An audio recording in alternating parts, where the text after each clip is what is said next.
Shakespeare's New Place is important in the history of Stratford-upon-Avon, and of course with Shakespeare as well. It was Shakespeare's adult home in Stratford-upon-Avon.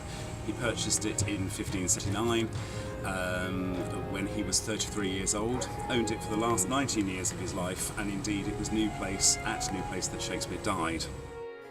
We've been working on the New Place project now for some 2.5 years, coming up with concepts and how we were going to deal with the site.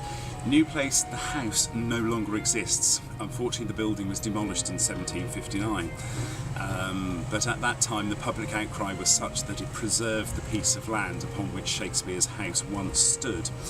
And so here we are in 2016, which is the 400th anniversary of Shakespeare's death, and the Trust wanted to reimagine, reinvigorate and re-engage our audiences with the site of New Place, because obviously it remained very much a garden, and it had been converted during the Victorian period into a very wonderful Victorian garden, but it made the understanding of the site really quite difficult.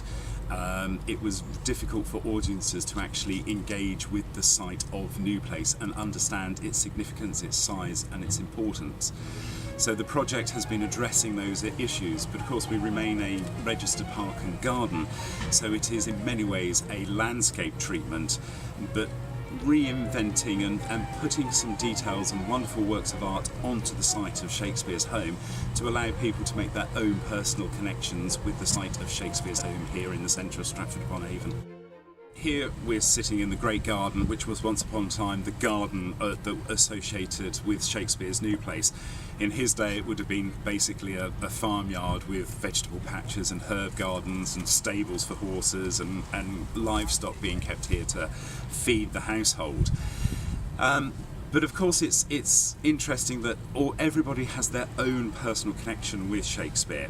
And so by using artistic mediums such as these wonderful sculptures by Greg Wyatt, which have sat in the garden for a number of years, allows people to make their own connections, perhaps with their favourite plays. During Shakespeare's 19 years ownership of New Place, he wrote 26 of his 38 plays that we know of. So it was a considerable part of his output of literary genius alongside his poetry. So a significant amount of the research, possibly the writing, the contemplation, the influences was all taking place here. Oh, it's been a very large investment for the Trust. We are investing some £6 million into the project to reinvigorate and recreate this really significant space. I mean, it sits alongside our other properties, the Birthplace and Anne Hathaway's Cottage and Mary Arden's Farm, all of which have a connection with Shakespeare, where he was born, where his wife was from, where his mother was from. But it has always in many ways been quite difficult to connect with the adult Shakespeare, the Shakespeare at the height of his fame and fortune. New Place was a considerable investment in Stratford-upon-Avon for Shakespeare. The records tell us that he spent somewhere around £120 purchasing New Place, which is a vast amount of money for 1597. At the time, the Stratford schoolmaster was earning £20 a year, so it gives you an idea of the scale of the financial investment that Shakespeare made. And it's interesting to note that he chose to do that in Stratford, that he is living in Stratford with his family, his closest friends, but travelling, commuting to and from London during the theatre seasons.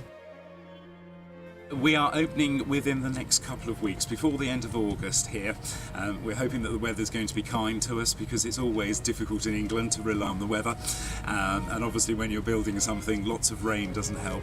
But within the next couple of weeks, the site of New Place will be open to the public to come and visit and enjoy.